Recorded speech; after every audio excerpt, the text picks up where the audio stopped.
Então, na aula de hoje, a gente vai voltar ao conceito de entropia, e agora faremos uma interpretação molecular, entender mais a fundo o que significa entropia.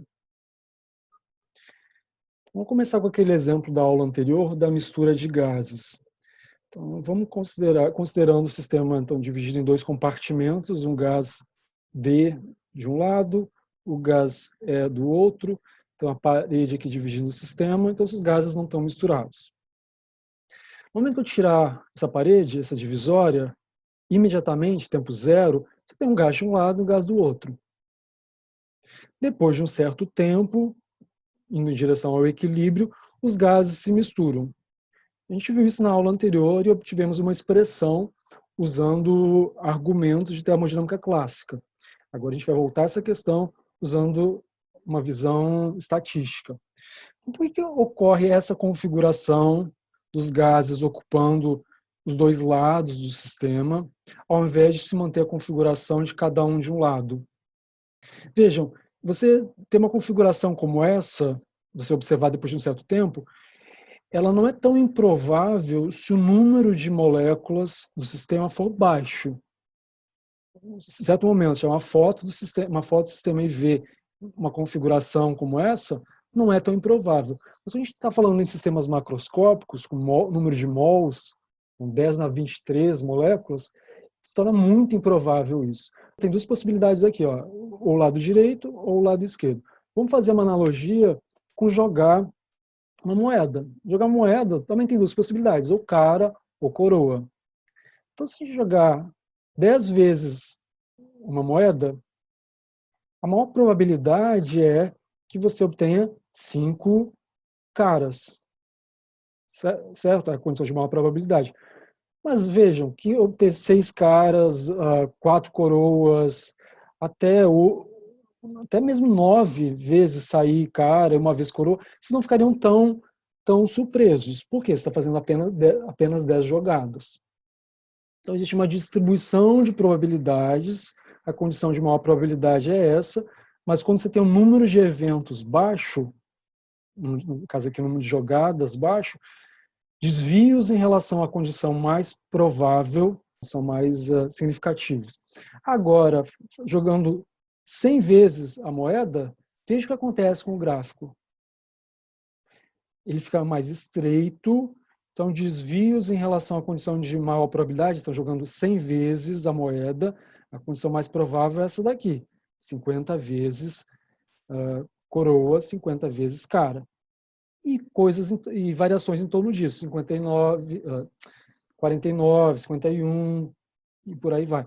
Agora você jogar 100 vezes a moeda e obter 100 vezes cara, nenhuma vez coroa, ou 99 vezes cara, uma vez coroa, são condições de baixa probabilidade. Então, num sistema macroscópico, você observar uma configuração como esta, então, com um número grande de moléculas, uma configuração como essa, as moléculas permanecerem de um lado do sistema e outro gás do outro lado do sistema após a retirada divisória, é uma condição de baixa probabilidade, comparado às moléculas ocupando igualmente os dois compartimentos do sistema.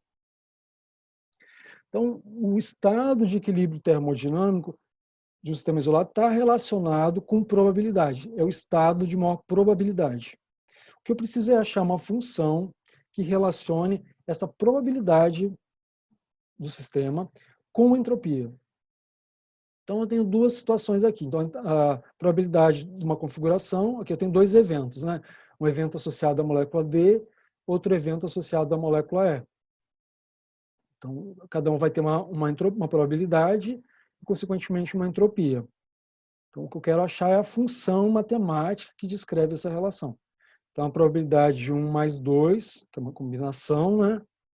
Vai ser a probabilidade de 1, de configuração 1, mais a configuração 2. Eu quero achar essa função. Então, vai ser uma função como essa. H de P, onde P é a probabilidade de 1 mais 2, é uma função da probabilidade de 1, mais uma função da probabilidade de 2. Repetindo o que eu falei há pouco. Eu só quero achar uma função matemática que descreva essas probabilidades. Então, a probabilidade a molécula D ocupar um lado, a molécula E ocupar o outro, ocuparem todo o sistema, são eventos independentes. Então, qual que é a probabilidade de dois eventos independentes acontecerem nesse sistema? É igual ao produto da probabilidade de cada evento. Consequentemente, a minha função ela tem esse formato. Então, a probabilidade P1, probabilidade P2, e a combinação dos dois é P1 vezes P2. Ou seja, eu preciso de uma função que satisfaça isso. HXY vezes Y é igual a f de x mais g de y. H, f e g são funções matemáticas não necessariamente iguais. Então, a função matemática que satisfaz isso é a função logarítmica. Então, vou ter uma expressão como essa para f de x. Então, uma constante, logaritmo de x, outra constante, logaritmo de y. E a combinação dos dois, que é a probabilidade de dois eventos acontecerem, dois eventos independentes acontecerem, é esse produto aqui, que vai me dar k logaritmo de x vezes y. Então, a relação entre entropia, resumo da história, a relação entre entropia e probabilidade se dá através de uma função logarítmica, onde a constante que aparece aqui é a constante de Boltzmann. Então, a gente está começando uma interpretação estatística da probabilidade. Então, se for calcular variação de probabilidade de entropia, ela vai estar relacionada com variação de probabilidade entre duas configurações, P1 e P2. Essa constante A se anula, então eu tenho essa relação direta entre K logaritmo da razão P2 sobre P1. Certo? Então, vamos aplicar isso ao exemplo da mistura dos gases. Vai ficar mais simples para vocês entenderem. Então, por enquanto, eu quero que vocês guardem isso. É uma função logarítmica, a relação entre probabilidade e entropia. Então, vamos lá. Então, o S1 seria a probabilidade disso aqui acontecer, o gás D ficar de um lado, o gás E ficar do outro, versus a probabilidade dessa configuração, que é a configuração dos gases ocupando igualmente os dois lados do sistema. Então, vamos começar discutindo a probabilidade do estado 1, o S1. Então, o S1 vai ter um P1. Então, qual que é a probabilidade da molécula D ocupar o lado direito? De uma molécula só, D, ocupar o lado direito? É 1/2. 50%. Se eu tenho ND moléculas, então N aqui maiúsculo é o número de moléculas, eu tenho 1/2 elevado na ND. Isso para a molécula D. E o mesmo para a molécula E.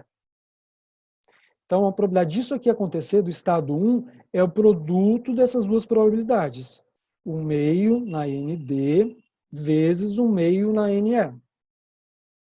Então, eu vou somar isso daqui. Se eu considerar, para simplificar nosso cálculo, número de moléculas D e E iguais, eu tenho uma expressão simples para P1 é 1/2 elevado na 2ND. Então, essa seria a probabilidade da configuração 1. Então, agora, a probabilidade da configuração 2, para simplificar, eu vou considerar ela a probabilidade máxima, ou seja, igual a 1.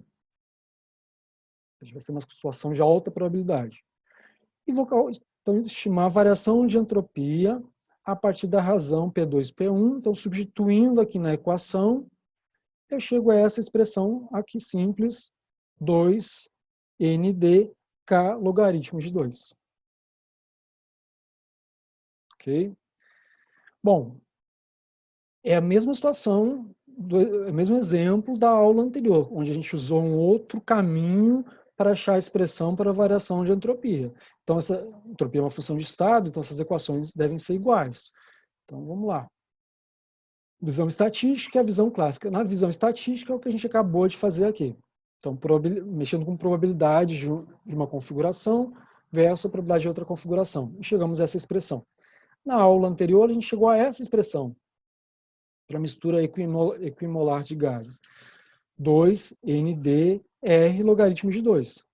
Lembrando, aqui é número de moléculas, aqui é número de mols.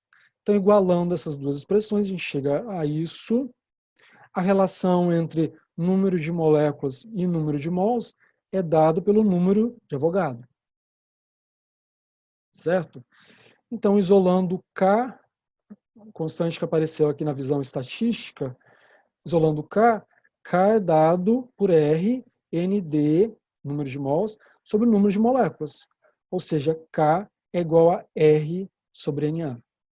Então, a relação entre termodinâmica clássica, uma visão clássica, e uma visão estatística. Então, substituindo, o R é uma constante, o Na é outra constante. Substituindo, a gente chega ao valor de 1,38 vezes 10 na 23 joule por Kelvin. Essa é a constante de Boltzmann.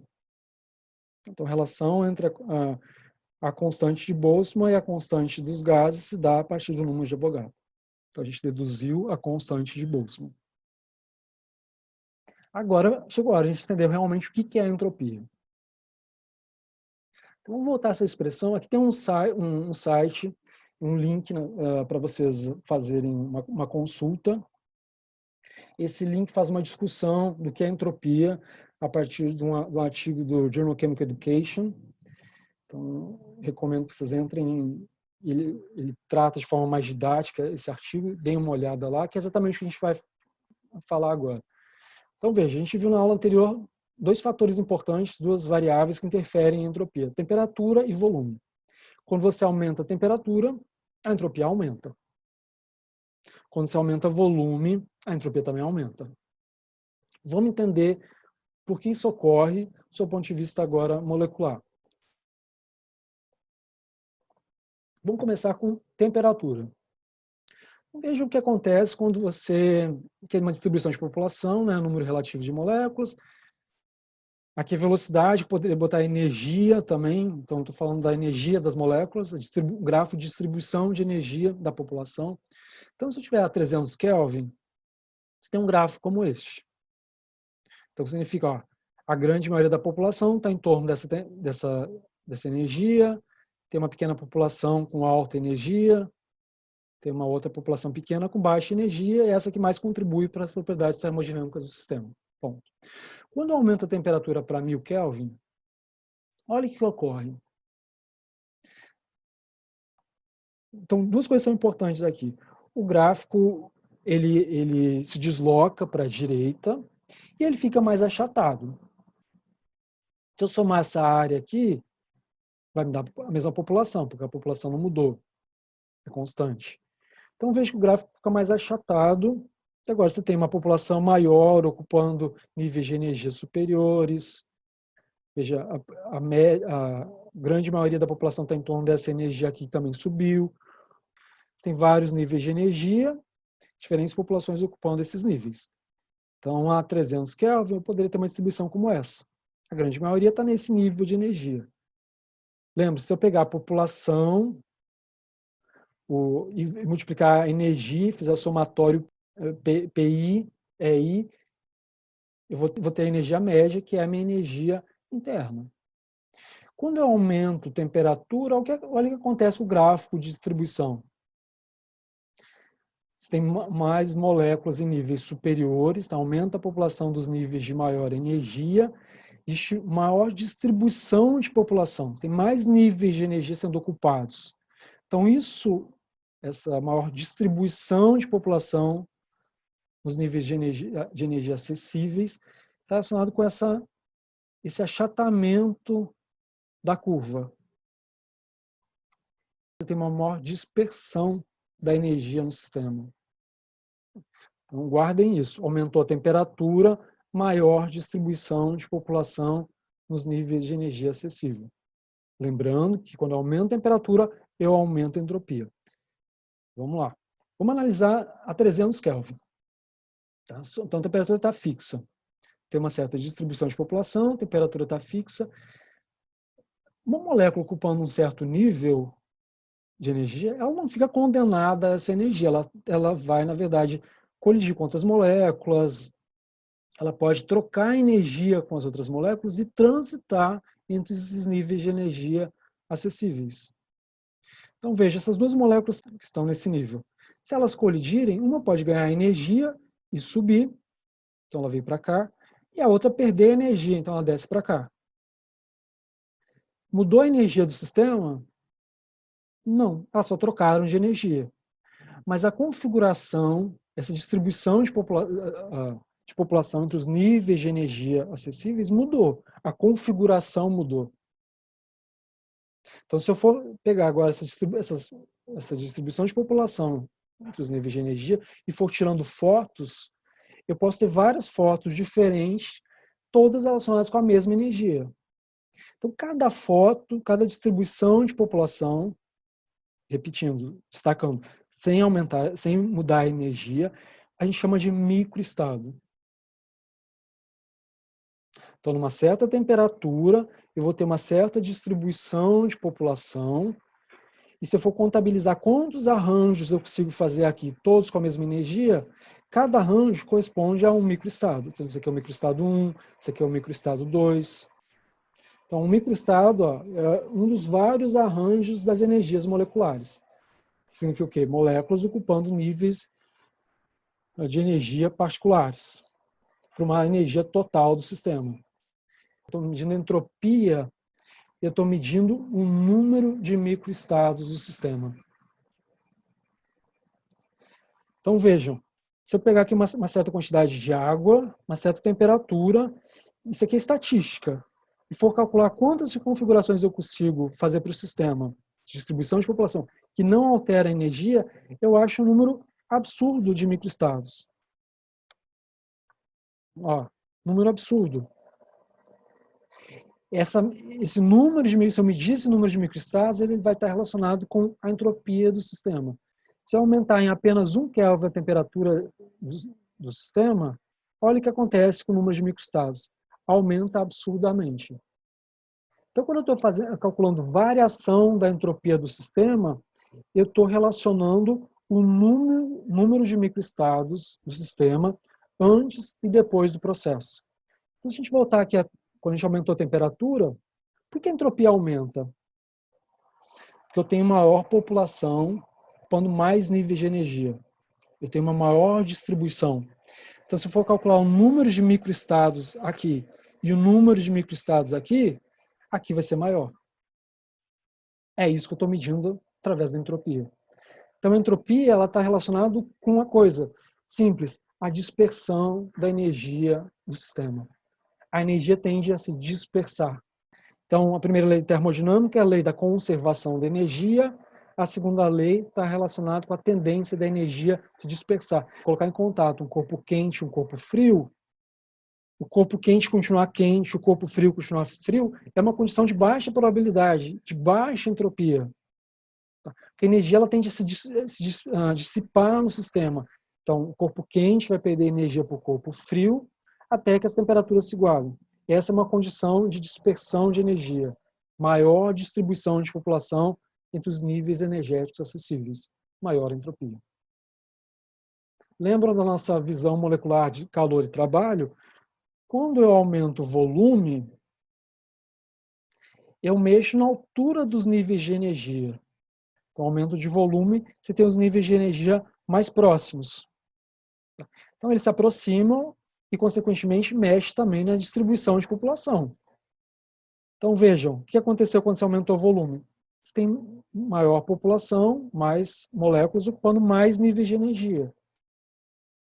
Então, se eu for agora contabilizar o número de microestados aqui, aumentou. Ou seja, a entropia aumentou. Então, o aumento do volume aumenta a densidade dos níveis de energético. A densidade quer dizer, eles ficam mais próximos, ficam mais empacotados. Isso aumenta a distribuição da população nos níveis energéticos acessíveis e, consequentemente, aumenta a entropia, porque aumenta o número de microestados. Então, como eu falei, tanto o aumento de temperatura quanto de volume leva ao aumento de entropia. Vocês aprenderam em química geral, no ensino médio, que a entropia era uma medida da desordem do sistema. Esse é um conceito perigoso, complicado de explicar, de entender. Ele é fácil por um lado, mas ele cai numa armadilha. Uma visão completa, uma resposta completa, seria uma medida da multiplicidade de estados do sistema. Ou seja, eu estou medindo o número de microestados do sistema. Eu estou medindo a dispersão da energia do sistema. Outros termos que vocês podem utilizar para a entropia. Eu estou medindo a randomicidade do sistema, os graus de liberdade do sistema. Então, quanto mais graus de liberdade tiver o meu sistema, Vocês podem pegar uma molécula, então vai ser a liberdade de rotações das ligações. Quanto mais liberdade a gente tiver no sistema, maior a entropia. Então veja, quando eu pego água sólida, você tem uma estrutura cristalina, como essa, então os graus de liberdade das moléculas de água nessa estrutura é baixo. Elas ficam confinadas, amarradas naquela estrutura sólida. No momento que eu passo a água para estado líquido, mas agora você tem graus de liberdade maior, então aumenta a entropia. Se eu passar para gás, aumenta mais ainda a entropia, porque os graus de liberdade aumentam. Então, na verdade, por trás disso está isso que eu acabei de falar. Então, um processo de associação, tem duas moléculas livres e elas se ligam para formar um dímero. Dois monômeros se ligam para formar um dímero. Processo de associação, ligação. Aí isso vai estar relacionado a uma penalidade entrópica. Porque cada molécula livre tinha graus de liberdade independentes. Quando elas se ligam, formam um dímero, você perde graus de liberdade, diminui a entropia. Então a gente vai começar a ver vários exemplos disso, para vocês entenderem bem o que é entropia, de o que significa perder graus de liberdade. Eu vou mostrar um vídeo para vocês, um vídeo do YouTube. Ele está em inglês, mas eu vou colocar legendas em português, que vai ilustrar de forma bastante didática esse conceito, essa nova visão de entropia. There's a concept that's crucial to chemistry and physics. It helps explain why physical processes go one way and not the other. Why ice melts, why cream spreads in coffee, why air leaks out of a punctured tire. It's entropy, and it's notoriously difficult to wrap our heads around. Entropy is often described as a measurement of disorder. That's a convenient image, but it's unfortunately misleading. For example, which is more disordered, a cup of crushed ice or a glass of room temperature water? Most people would say the ice, but that actually has lower entropy. So here's another way of thinking about it, through probability. This may be trickier to understand, but take the time to internalize it and you'll have a much better understanding of entropy. Consider two small solids, which are comprised of 6 atomic bonds each. In this model, the energy in each solid is stored in the bonds. Those can be thought of as simple containers, which can hold indivisible units of energy, known as quanta. The more energy a solid has, the hotter it is. It turns out that there are numerous ways that the energy can be distributed in the two solids and still have the same total energy in each. Each of these options is called a microstate. For 6 quanta of energy in solid A and 2 in solid B, there are 9,702 microstates. Of course, there are other ways our 8 quanta of energy can be arranged. For example, all of the energy could be in solid A and none in B, or half in A and half in B. If we assume that each microstate is equally likely, we can see that some of the energy configurations have a higher probability of occurring than others. That's due to their greater number of microstates. Entropy is a direct measure of each energy configuration's probability. What we see is that the energy configuration in which the energy is most spread out between the solids has the highest entropy. So, in a general sense, entropy can be thought of as a measurement of this energy spread. Low entropy means the energy is concentrated. High entropy means it's spread out. To see why entropy is useful for explaining spontaneous processes like hot objects cooling down, we need to look at a dynamic system where the energy moves. In reality, energy doesn't stay put. It continuously moves between neighboring bonds. As the energy moves, the energy configuration can change. Because of the distribution of microstates, there's a 21% chance that the system will later be in the configuration in which the energy is maximally spread out. There's a 13% chance that it'll return to its starting point, and an 8% chance that A will actually gain energy. Again, we see that because there are more ways to have dispersed energy and high entropy than concentrated energy, the energy tends to spread out. That's why if you put a hot object next to a cold one, the cold one will warm up and the hot one will cool down.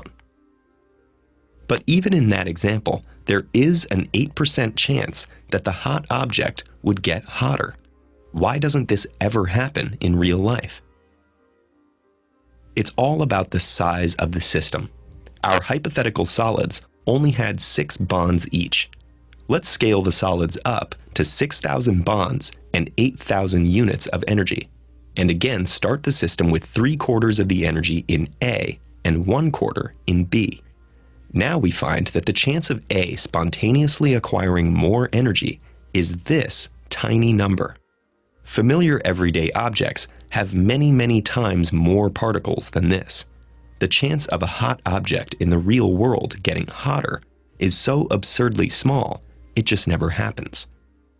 Ice melts, cream mixes in, and tires deflate because these states have more dispersed energy than the originals. There's no mysterious force nudging the system towards higher entropy. It's just that higher entropy is always statistically more likely. That's why entropy has been called time's arrow. If energy has the opportunity to spread out, it will. Para a gente memorizar isso melhor, vamos analisar algumas coisas interessantes, como a relação entre entropia e vida. Quando você tem sistemas biológicos com alta complexidade, você tem uma penalidade antrópica para manter essas estruturas nesses estados, chamar assim, de organizados, de baixa entropia. Então, veja no início do surgimento da vida, você tem as primeiras biomoléculas, então aminoácidos, ácidos nucleicos, dispersos em água, então, no oceano, infinitamente diluídos, não é uma situação propícia para a origem da vida. Você precisa primeiro aproximar essas moléculas, confinar no ambiente, para que elas possam reagir, possam formar estruturas maiores. Então, a partir de ácidos nucleicos, começar a formar RNA, DNA, a partir de aminoácidos, começar a formar proteínas, certo? Então, uma etapa essencial é você confinar essas moléculas, que estavam no espaço livre, e você põe no espaço reduzido, ou seja, cria uma membrana, isso confina o sistema. A isso, de cara, já está relacionado a uma penalidade entrópica. O que aconteceu? O volume disponível para o meu sistema diminuiu. Agora, põe isso numa escala de uma célula. A célula é muito mais complicado que isso. Veja essa visão aqui de funcionamento dentro da célula. Diferentes compartimentos com diferentes grupos de moléculas. Então, você tem lipídios, você tem proteínas, você tem RNA, DNA, você tem uma série de moléculas pequenas, íons, tudo isso em ambientes definidos, controlados, fluxo controlado, membranas. Então, você tem confinamento espacial, ou seja, o volume disponível para elas se moverem. Você tem interações, quando você interage, você diminui os graus de liberdade. Você tem uma série de fatores associados à origem dos sistemas vivos que estão ligados a uma queda de entropia. Então, olha aqui dando um zoom, uma mitocôndria. Veja, a mitocôndria tem várias membranas internas, então você tem a externa, tem a interna, a passagem das moléculas é totalmente controlada, essas moléculas você não vê na parte externa, várias moléculas aqui interagindo. Então, tudo isso, como eu falei, tem um preço. E qual que é o preço? É a entropia. A gente acabou de ver que os sistemas gostam de dispersar a energia. A isso está relacionado à entropia. Essa é a condição de maior probabilidade de maior entropia. Então, os sistemas tendem a essa situação. Então, como é que você consegue manter um sistema como esse funcionando? A todo momento, você tem que dar energia. Você tem que dar energia para compensar essa queda de entropia. Daí vem o metabolismo. Você obtém externamente fonte de energia para manter esse estado fora do equilíbrio. Ele está fora do equilíbrio. Ele tem uma penalidade entrópica. A tendência é cada vez ficar mais difícil você manter isso. Então, quando você morre, você desfaz tudo isso, você libera essas estruturas que estavam confinadas, que vão agora participar de outros processos, e aí isso está associado a um aumento de entropia. A gente viu na aula anterior que a entropia do universo tende a aumentar espontaneamente, até atingir o equilíbrio. Outro exemplo é o nivelamento de proteínas. Não sei se vocês sabem, mas termodinâmica é pré-requisito para bioquímica. Então, por quê? Porque existem várias coisas importantes dentro da bioquímica que são simplesmente governados por termodinâmica. O próprio anivelamento proteico. A gente vai ver isso um pouco mais à frente, ou no final do curso. Vocês precisam de mais conceitos para entender isso. Mas quando uma molécula de proteína ela é sintetizada pelo ribossomo, então vários aminoácidos são ligados, cada ponto tem graus de liberdade rotacional independentes. Então, a situação inicial da molécula, chamada desenovelada, é uma situação de alta entropia. À medida que ela vai, que se chama de enovelamento, ela vai ficando mais compacta, vai tendo interações intramoleculares, ela vai levando a um estado chamado estado enovelado, que é o estado funcional, que vai desempenhar as mais diferentes funções nos sistemas biológicos. Então, suporte, transporte, hormônio como receptor, contração, defesa, então molécula do sistema imunológico, enzimática, catalisar reações, as mais diversas funções estão relacionadas com essa estrutura tridimensional que ela adquire a partir de uma certa sequência de aminoácidos. E aí isso está associado a uma baixa entropia chamada de configuração, de conformação, entropia conformacional. Ela perdeu graus de liberdade para formar essa estrutura. Então, aqui a gente está numa visão bem, dentro dos sistemas biológicos, uma mudança conformacional e uma penalidade entrópica associada a essa mudança conformacional. Então, o que eu quero que vocês entendam neste momento que é isso. Quando você tem uma molécula com graus de liberdade alto, grau de liberdade conformacional alto, e você deixa ela mais empacotada, deixa ela mais restrita em termos de liberdade, você tem uma penalidade entrópica. Eu quero que vocês entendam só isso no momento. Uma outra coisa super importante é em relação à água. A água é fundamental para os processos biológicos. E a água tem algo muito interessante, que é o comportamento dela quando ela interage com superfícies apolares. Então, quando você tem duas moléculas apolares, como essas, em água, então a molécula apolar ela não vai fazer ligação de hidrogênio com a água. Certo? Então, as moléculas apolares elas vão interagir, não tem problema nenhum em interagir. Vão interagir através de que tipo de interação? Força de dispersão, tem um dipolo permanente na água, então ela pode induzir um dipolo, então um dipolo induzido, mais força de dispersão. Não vai ter dipolo-dipolo, porque a molécula, o soluto aqui é apolar. O problema é que para a água interagir com essa superfície apolar, ela então, vai entrar no meio do solvente, essa molécula polar, e a água gosta de fazer as ligações de hidrogênio, ela vai formar uma estrutura diferenciada na primeira camada de solvatação. Essa estrutura ela é altamente organizada, repetindo, só ocorre na primeira camada de solvatação, e ela vai criar uma espécie de confinamento das moléculas de água. Então, essa estruturação da água na primeira camada de solvatação, quando entra em contato com a superfície apolar, está associada a uma baixa entropia. Então, quando você pega e associa essas duas moléculas apolares, então essas regiões que estavam sendo solvatadas, vão liberar água e essas moléculas apolares vão interagir. Por exemplo, força de dispersão. Quando isso acontecer, você vai liberar a água, chamada água estruturada, a água que estava nessa região. A isso vai estar associado a um aumento de entropia. Esse processo é o que a gente chama de efeito hidrofóbico. Então, hidrofóbico, não gostar de água. Então, só existe efeito hidrofóbico para a água, que é você retirar a água do contato com a superfície apolar, e quando você faz isso, você libera a água dessa primeira camada de solvatação estruturada. Liberação dessa água estruturada está associada ao aumento de entropia. Então, o efeito hidrofóbico, guardem isso, gente, não esqueçam nunca disso. O efeito hidrofóbico ele é governado pelo aumento de entropia. Da retirada da água do contato com superfícies apolares, ele é dirigido por aumento de entropia. Porque normalmente vocês aprendem um conceito um pouco equivocado, que é força de interação é fraca da água com essa superfície apolar, e por isso ela prefere interagir com outra molécula apolar. Não é verdade. A força dessa interação aqui, apolar-apolar, é da mesma ordem da água com essa molécula. Então, não é governado por forças de interação, não é governado por entalpia, é governado por entropia. Então, isso é muito importante vocês entenderem, porque vai ter vários processos, muito além de processos biológicos, onde isso ocorre. Formação de membranas, quando você forma emulsões, microemulsões, ou seja, você dispersa uma fase insolúvel. Então, você tem dois líquidos immiscíveis, água e óleo. Você dispersa a água no óleo. Então, você tem a superfície apolar do óleo entrando em contato com a água. Então, isso não é bom do ponto de vista entrópico. Como é que você consegue estabilizar uma emulsão?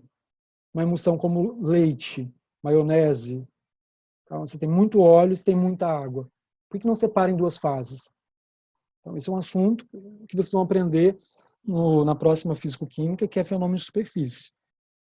Então, olha o exemplo aqui, ó, uma molécula de óleo, um lipídio, né?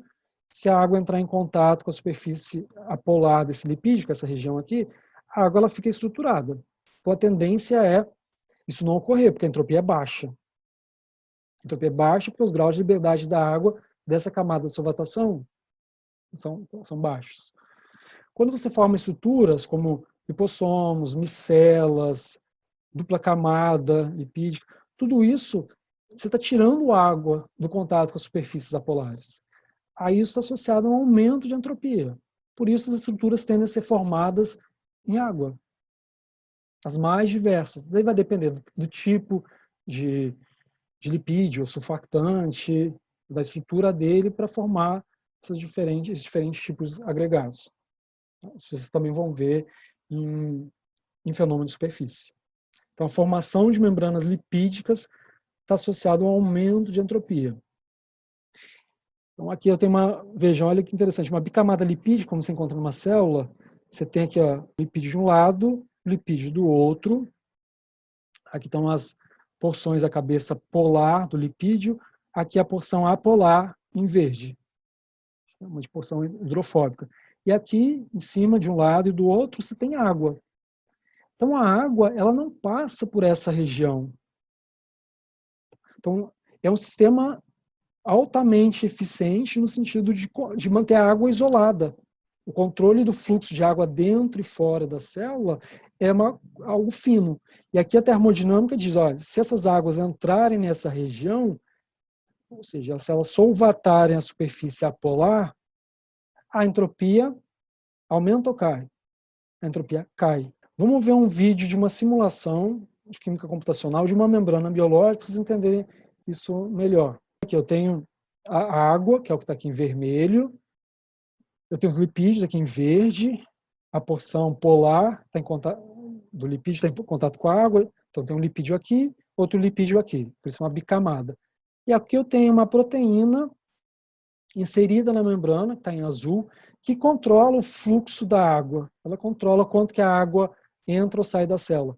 Então, quero que vocês observem o seguinte, que não vai ter fluxo de água nessa região, na região apolar, só nessa proteína que é responsável por fazer isso. Então, na verdade, ela vai criar um canal polar na membrana, através do qual a água vai passar. Então, vou botar a simulação aqui, vocês vão conseguir ver direitinho. Então, veja a água com graus de liberdade, a membrana também com graus de liberdade, e as águas só passando por essa região, não entrando em contato com a superfície apolar. Certo?